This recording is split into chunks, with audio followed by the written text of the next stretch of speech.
로마서 1장. 그리스도 예수님의 종이 된 나 바울은 하나님의 기쁜 소식을 전하기 위해 사도로 부르심을 받고 거룩하게 구별되었습니다. 이 기쁜 소식은 하나님께서 예언자들을 통해 성경에서 미리 약속하신 그의 아들에 관한 것입니다. 그분으로 말하면 육신으로는 다윗의 후손으로 태어나시고 거룩한 영으로는 죽은 사람들 가운데서 부활하여 능력으로 하나님의 아들임이 인정되신 우리 주 예수 그리스도이십니다. 우리가 그분을 통해 은혜와 사도의 직책을 받은 것은 모든 나라 사람들이 믿고 순종하도록 하기 위해서입니다. 여러분도 그들 가운데서 예수 그리스도의 부르심을 받은 사람들입니다. 하나님의 사랑을 받아 성도가 된 로마의 모든 사람에게 하나님 우리 아버지와 주 예수 그리스도의 은혜와 평안이 함께 하기를 바랍니다. 나는 무엇보다도 여러분의 믿음이 온 세상에 널리 알려지고 있기 때문에 예수 그리스도를 통해 내 하나님께 감사를 드립니다.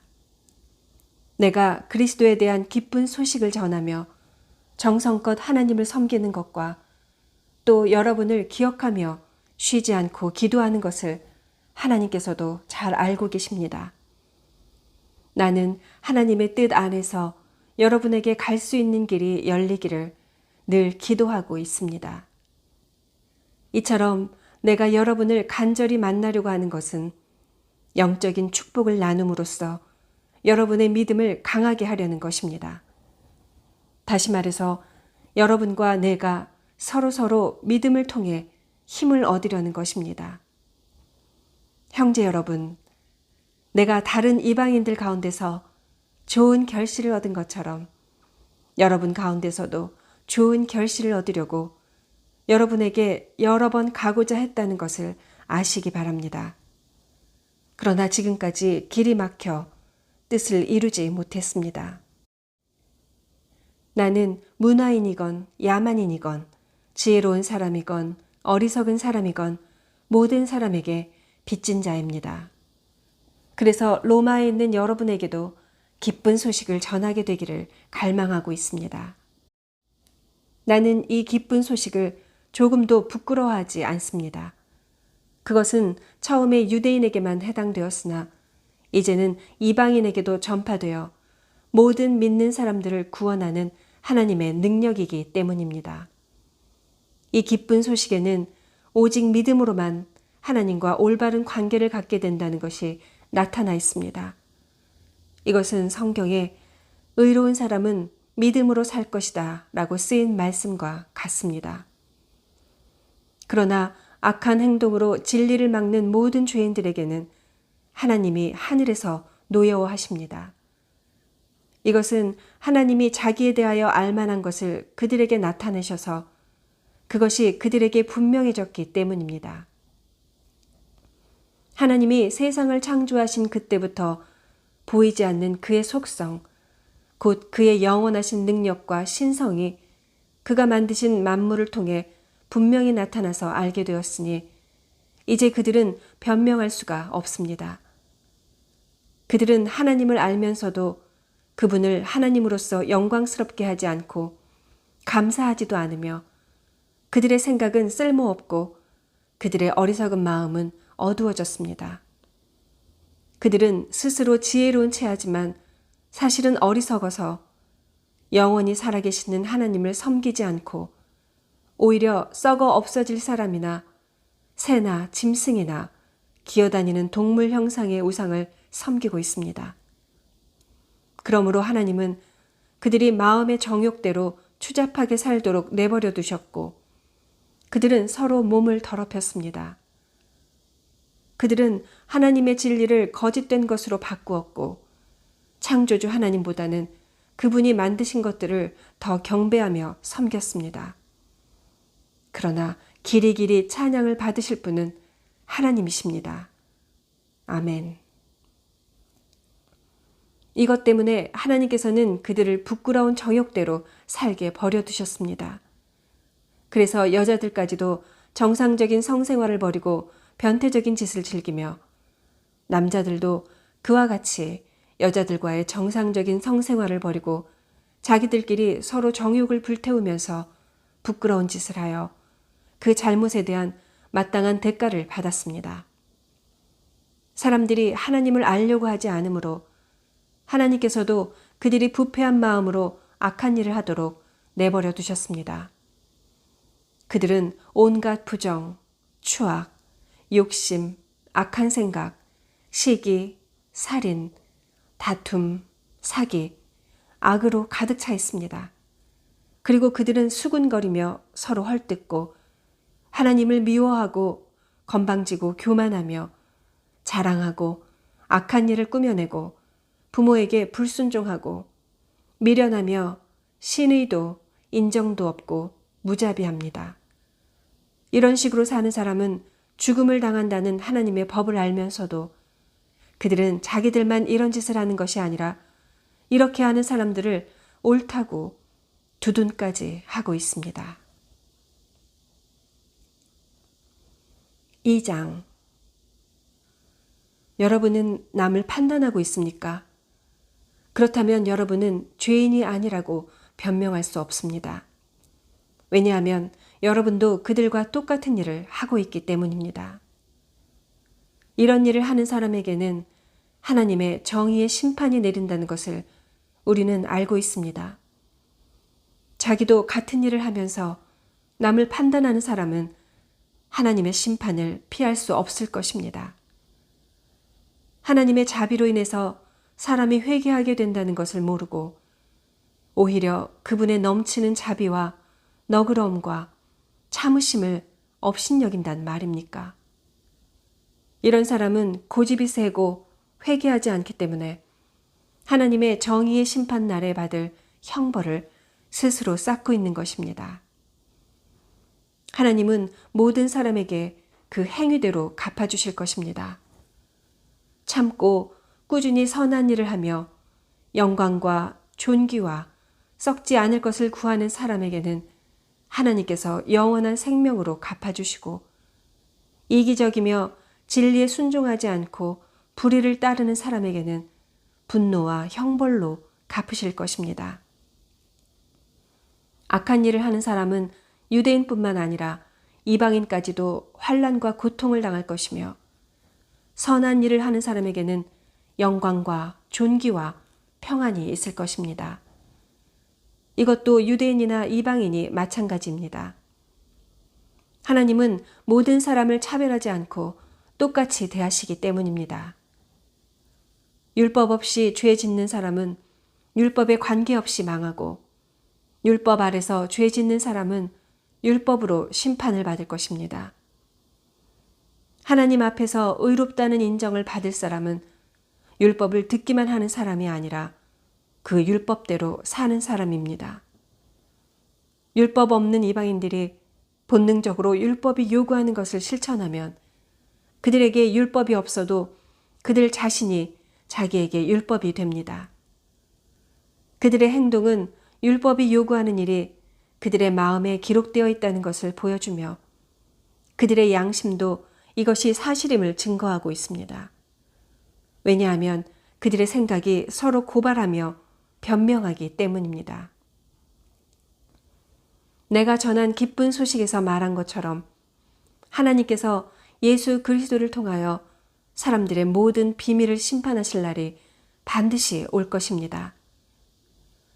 그러나 유대인 여러분은 어떻습니까? 여러분은 율법을 의지하고 하나님을 자랑하며 율법에서 교훈을 받아 하나님의 뜻을 알고 최상의 것을 가려낼 줄 압니다. 그리고 여러분은 여러분 자신이 소경의 길잡이요 어둠에 있는 사람들의 빛이며 어리석은 사람의 교사요 어린아이들의 선생이라고 믿고 있으며 또 지식과 진리의 모든 내용이 율법에 다 들어있는 것으로 알고 있습니다. 그런 여러분이 남은 가르치면서도 왜 여러분 자신은 가르치지 못합니까? 도둑질하지 말라고 하는 여러분이 도둑질하고 간음하지 말라고 하는 여러분이 간음하며 우상을 지긋지긋하게 여기는 여러분이 신전의 물건을 훔치고 율법을 자랑하는 여러분이 율법을 어겨 하나님을 욕되게 하다니 말이나 됩니까? 그것은 성경에 하나님의 이름이 너희 때문에 이방인들 가운데서 모독을 당한다 라고 기록된 말씀과 같습니다. 율법을 지키면 여러분의 할례가 가치가 있으나 율법을 어기면 할례를 받지 않은 것처럼 되고 맙니다. 그러므로 할례를 받지 않은 이방인이라도 율법을 잘 지키면 하나님은 그를 할례받은 사람으로 여기시지 않겠습니까? 그래서 본래 할례를 받지 않은 사람이 율법을 지킨다면 오히려 그가 할례를 받고 율법을 잘 알면서도 그것을 어기는 여러분을 판단하게 될 것입니다. 유대인으로 태어났다고 해서 참 유대인이 아니며 육체의 할례를 받았다고 해서 참 할례가 아닙니다. 오히려 마음에 참된 변화를 받은 사람이라야 참 유대인이며 기록된 율법이 아닌 성령님에 의한 마음의 할례가 진정한 할례입니다. 이런 사람은 칭찬을 사람에게서 받는 것이 아니라 하나님에게서 받습니다. 3장. 그렇다면 유대인의 나은 점이 무엇이며 할례의 가치가 무엇입니까? 여러모로 많이 있습니다. 우선 그들은 하나님의 말씀을 맡았습니다. 그런데 만일 그들 가운데 어떤 사람들이 믿지 않았으면 어떻게 하시겠습니까? 그들이 믿지 않는다고 하나님의 신실하심이 어디 가겠습니까? 결코 그렇지 않습니다. 세상 사람이 다 거짓되어도 하나님은 진실하십니다. 성경에도 주의 말씀은 옳고 주의 심판은 정당합니다 라고 쓰여 있습니다. 그러나 우리의 불의가 하나님의 의를 드러내면 어떻게 되겠습니까? 그렇다고 벌을 내리시는 하나님이 불의하다고 할 수 있겠습니까? 나는 사람의 논리대로 말합니다. 결코 그렇지 않습니다. 만일 하나님이 그런 분이시라면 어떻게 세상을 심판할 수 있겠습니까? 또 어떤 사람들은 나의 거짓말로 하나님의 진리가 더욱 드러나서 그분께 영광이 되었다면 왜 내가 죄인 취급을 받아야 하느냐고 주장하고 있습니다. 그리고 어떤 사람들은 우리가 선을 이루기 위하여 악을 행하자고 말했다면서 우리를 헐뜯고 다니는데 그들은 당연히 죄인 취급을 받아야 합니다. 그러면 우리가 이방인보다 낫단 말입니까? 전혀 그렇지 않습니다. 우리가 이미 선언한 것처럼 유대인이나 이방인이나 다 같은 죄인입니다. 그것은 이렇게 기록된 성경 말씀과 같습니다. 의로운 사람은 없으니 하나도 없으며 깨닫는 사람도 없고 하나님을 찾는 사람도 없다. 모든 진리에서 떠나 쓸모없게 되었고 선을 행하는 사람이 없으니 하나도 없다. 그들의 목구멍은 열린 무덤 같으며 그들의 혀로는 남을 속인다. 그들의 입술에는 독사의 독이 있고 그들의 입에는 저주와 독설이 가득하다. 그들은 살해하는 것을 주저하지 않으니 그들이 가는 곳마다 파멸과 불행이 뒤따르고 그들은 참된 평안이 무엇인지 모른다. 그들의 눈앞에는 하나님을 두려워함이 없다. 우리가 아는 대로 율법은 율법 아래에 있는 사람들에게만 적용됩니다. 그래서 아무도 변명하지 못하고 모든 사람이 다 하나님 앞에 죄인으로 서게 하려는 것입니다. 그래서 율법을 지키는 것으로는 하나님 앞에서 아무도 의롭다는 인정을 받을 수가 없습니다. 율법은 다만 우리가 죄인이라는 사실을 깨닫게 하는 것뿐입니다. 그러나 지금은 율법과 관계없이 하나님에게 의롭다는 인정을 받을 수 있는 길이 열렸습니다. 그것은 율법과 예언자들에 의해서 증거된 것입니다. 예수 그리스도를 믿는 사람이면 누구나 차별 없이 하나님에게 의롭다는 인정을 받습니다. 모든 사람이 죄를 지어 하나님의 영광스러운 표준에 미치지 못하였으나 예수 그리스도께서 마련하신 구원의 길을 통해 하나님의 은혜로 값없이 의롭다는 인정을 받게 되었습니다. 하나님께서는 그리스도 예수님의 피를 죄에서 구원하는 제물로 삼으시고 누구든지 그분을 믿으면 하나님과 화목하게 하셨습니다. 그것은 하나님께서 지금까지 참으심으로 그냥 지나쳐왔던 과거의 모든 죄를 오늘날 그리스도로 말미암아 해결하심으로 자기의 의로우심을 나타내셔서 자기도 의로우시며 예수님을 믿는 사람도 의롭다고 인정하기 위해서입니다. 그러므로 우리에게는 자랑할 것이 아무것도 없습니다. 하나님에게 의롭다는 인정을 받는 것이 율법이나 행위로 되는 일입니까? 아닙니다. 오직 믿음으로만 되는 일입니다.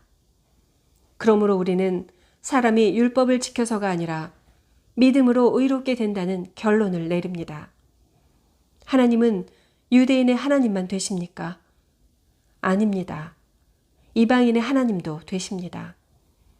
오직 한 분뿐이신 하나님께서는 할례를 받은 사람이나 받지 않은 사람이나 다 같이 믿음으로만 의롭다는 인정을 해주십니다. 그러면 우리가 믿음으로 구원을 받으니 율법은 더 이상 필요 없단 말입니까? 절대로 그렇지 않습니다. 오히려 우리는 율법을 더욱 떠받들게 되는 것입니다. 4장.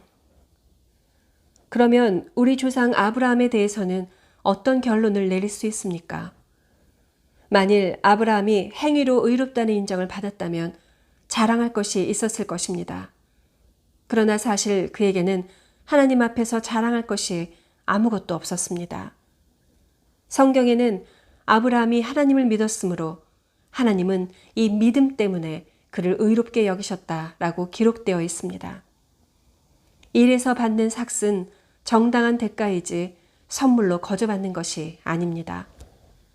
그러나 아무 공로가 없어도 경건치 않은 사람을 의롭다고 하시는 하나님을 믿는 사람에게는 그의 믿음이 의로운 것으로 인정을 받습니다. 이처럼 공로가 없어도 하나님이 의롭다고 인정해주는 사람의 행복에 대해서 다윗은 이렇게 말하고 있습니다. 잘못을 용서받고 하나님이 죄를 덮어주신 사람은 행복하다.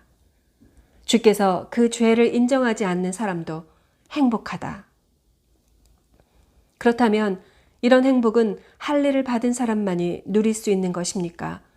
아니면 할례를 받지 못한 사람도 누릴 수 있는 것입니까? 우리는 아브라함이 믿음으로 의롭다는 인정을 받았다고 말했습니다. 그러면 언제 아브라함의 믿음이 인정을 받았습니까? 할례를 받은 후입니까? 받기 전입니까? 그것은 할례를 받은 후가 아니라 받기 전이었습니다. 아브라함은 할례를 받기 전에 이미 믿음으로 의롭다는 인정을 받은 표로서 후에 할례를 받았습니다. 그래서 아브라함은 할례를 받지 않고도 하나님을 믿어 의롭다는 인정을 받은 모든 사람들의 조상이 되었습니다. 그는 또 할례를 받은 사람들의 조상이기도 합니다. 다시 말해서 그는 할례를 받은 사람들뿐만 아니라 우리 조상 아브라함이 할례를 받기 전에 가졌던 믿음을 좇아 사는 사람들의 조상도 되는 것입니다. 하나님께서 아브라함과 그 후손에게 온 세상을 주겠다고 약속하신 것은 아브라함이 율법을 지켜서가 아니라 그가 믿고 의롭다는 인정을 받았기 때문입니다. 만일 세상을 얻을 사람들이 율법을 지키는 사람들이라면 믿음은 아무것도 아니며 하나님의 약속도 무가치합니다. 율법은 아무리 잘 지키려고 해도 어기기 마련이며 그 결과로 하나님의 노여움만 사게 됩니다. 그렇기 때문에 율법이 없으면 자연히 어기는 일도 없게 되는 것입니다. 그러므로 그 약속은 믿음에 근거한 것입니다. 이것은 그 약속이 아브라함의 모든 후손들, 곧 율법을 지키는 사람뿐만 아니라 아브라함처럼 믿음을 가진 모든 사람들에게 하나님의 은혜로 값없이 주시는 선물이 되기 위한 것입니다. 아브라함은 우리 모든 사람들의 조상입니다. 이것은 성경에 내가 너를 많은 민족의 조상으로 세웠다 라고 기록된 말씀과 같습니다.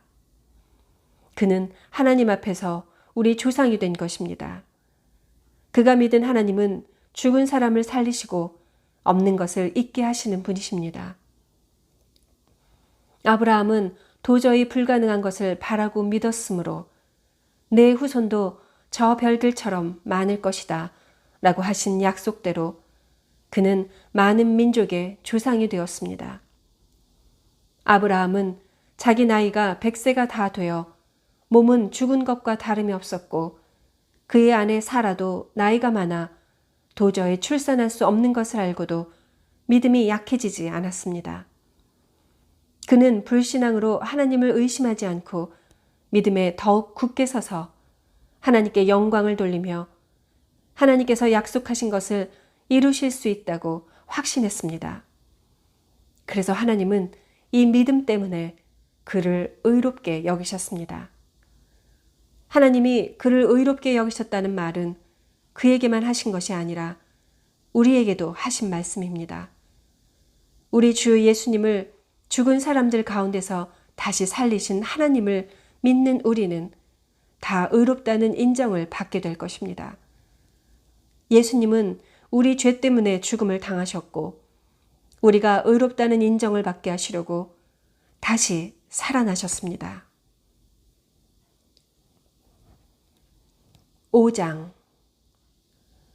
그러므로 우리가 믿음으로 의롭다는 인정을 받아 우리 주 예수 그리스도를 통해 하나님과 화목하게 되었습니다. 그리고 우리는 그분을 통해 오늘날 우리가 누리고 있는 이런 은혜를 믿음으로 경험하게 되었습니다. 그래서 우리는 하나님의 영광에 참여할 희망 가운데서 기뻐하고 있습니다. 이것뿐만 아니라 우리가 고난 중에서도 기뻐하는 것은 고난은 인내를, 인내는 연단된 인격을, 연단된 인격은 희망을 갖게 한다는 것을 알기 때문입니다. 이 희망은 우리에게 실망을 주지 않습니다. 그것은 하나님이 우리에게 주신 성령으로 우리 마음에 그분의 사랑을 부어주셨기 때문입니다. 우리가 아직 무력한 상태에 있을 때 그리스도께서 우리 죄인들을 위해 죽으셨습니다. 혹시 선한 사람을 위해 죽겠다고 나서는 사람은 있을는지 몰라도 의로운 사람을 위해 죽는 사람은 거의 없습니다. 그러나 우리가 아직 죄인이었을 때 그리스도께서 우리를 위해 죽으심으로 하나님께서 우리에 대한 사랑을 나타내셨습니다. 이제 우리가 그리스도의 피로 의롭다는 인정을 받았으니 틀림없이 그분을 통해 하나님의 무서운 형벌에서 구원을 받을 것입니다. 우리가 하나님과 원수되었을 때 그리스도의 죽으심으로 하나님과 화목하게 되었다면 화목을 이룬 우리가 그의 살으심으로 구원받게 될 것은 뻔한 일입니다. 그러나 이것이 전부가 아닙니다. 우리를 하나님과 화목하게 하신 우리 주 예수 그리스도를 통해 우리는 하나님 안에서 기쁨도 누리고 있는 것입니다. 한 사람을 통해 죄가 이 세상에 들어왔고 죄를 통해 죽음이 온 것처럼 모든 사람이 죄를 지었기 때문에 온 인류에게 죽음이 퍼지게 되었습니다. 율법이 있기 전에도 세상에 죄가 있었으나 그때는 율법이 없어서 죄를 죄로 여기지 않았습니다. 그럼에도 불구하고 죽음은 아담으로부터 모세에 이르기까지 아담이 지은 죄를 짓지 않은 사람들까지 지배하였습니다. 아담은 오실 그리스도의 모형이었습니다. 그러나 하나님이 거저 주시는 선물은 아담이 지은 죄와 같지 않습니다. 왜냐하면 아담 한 사람이 지은 죄로 많은 사람이 죽었지만 하나님의 은혜와 한 사람 예수 그리스도의 은혜의 선물은 더 많은 사람에게 넘쳤기 때문입니다. 또 거저 주시는 이 선물은 한 사람의 범죄로 인해 생긴 결과와 같지 않습니다. 한 사람이 지은 죄로 모든 사람이 죄인이라는 심판을 받게 되었으나 하나님이 거저 주시는 은혜의 선물로 많은 죄인들이 의롭다는 인정을 받게 되었기 때문입니다. 한 사람이 지은 죄로 죽음이 사람을 지배하였으나 하나님의 풍성한 은혜와 의의 선물을 받는 모든 사람들은 한 분 예수 그리스도를 통해 생명을 얻게 되었습니다. 그래서 한 사람의 범죄로 모든 사람이 죄인이라는 판정을 받게 된 것처럼 한 사람의 의로운 행동으로 모든 사람이 의롭다는 인정을 받아 생명을 누리게 되었습니다.